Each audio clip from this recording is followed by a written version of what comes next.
Zineb. Bonjour Delphine.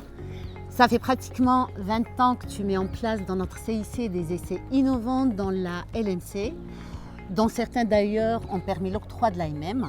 C'est quoi la LMC? Alors, la leucémie myéloïde chronique, c'est une maladie qui est issue d'une anomalie de la cellule souche de la moelle osseuse. Cette anomalie s'appelle le chromosome Philadelphie, qui lui-même code pour un gène anormal qui s'appelle BCR-Abelson, et la présence de BCR-Abelson déclenche la LMC. Cette maladie, dans 90% des cas, est diagnostiquée en phase chronique, mais dans environ 10% des cas, elle se présente de manière plus grave, soit sous une forme accélérée, soit sous une forme de leucémie aiguë. Comment on suspecte la maladie? Alors, dans 50% des cas, il n'y a pas de symptômes, c'est un bilan de santé qui va découvrir des anomalies de la numération formule sanguine et dans l'autre moitié des cas, des symptômes non spécifiques. Et ce sont vraiment les examens complémentaires, numération, myélogramme, karyotype médulaire et analyse de biologie moléculaire qui vont permettre de faire le diagnostic. Comment on la prend en charge? Alors, la prise en charge, elle est quasiment à 100% ambulatoire, sauf complications inaugurales ou sous traitement. Et la base des traitements, ce sont les inhibiteurs de tyrosine kinase. Ce sont des thérapies ciblées qui se prennent sous forme orale. Aujourd'hui, on a 5 médicaments qui disposent d'une AMM. Le premier, l'imatinib, a été développé il y a 20 ans maintenant. C'est la première génération. Il y a 3 médicaments de deuxième génération, le nilotinib, le dasatinib et le bosutinib. Et enfin, un médicament de troisième génération qui est le ponatinib.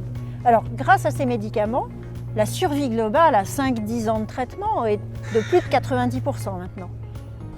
N'ayant quasiment plus d'impact sur la survie globale des patients, penses-tu que tout a été fait dans ce domaine? Alors non, il nous reste encore beaucoup de choses à faire. D'une part, il faut optimiser l'utilisation des médicaments car il faut diminuer la iatrogénie et améliorer la qualité de vie des malades. D'autre part, concernant les arrêts de traitement, ça concerne vraiment une minorité de patients, donc il faut continuer à faire des progrès dans ce domaine.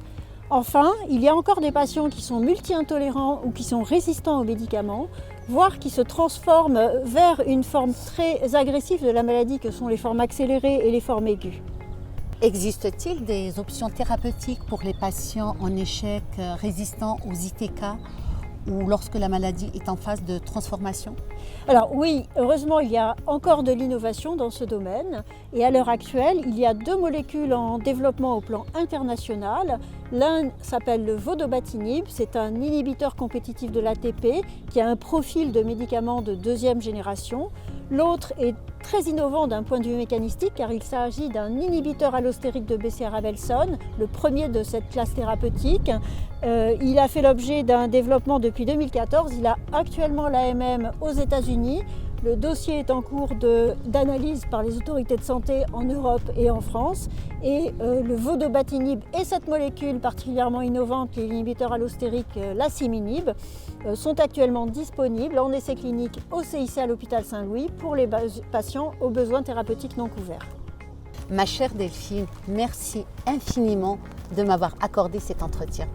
Chère Zineb, je te remercie de m'avoir permis de parler de ce domaine qui m'est cher et j'aimerais également te remercier pour ton aide, ton professionnalisme dans la mise en place et la réalisation des essais cliniques dans la LMC au CIC à l'hôpital Saint-Louis.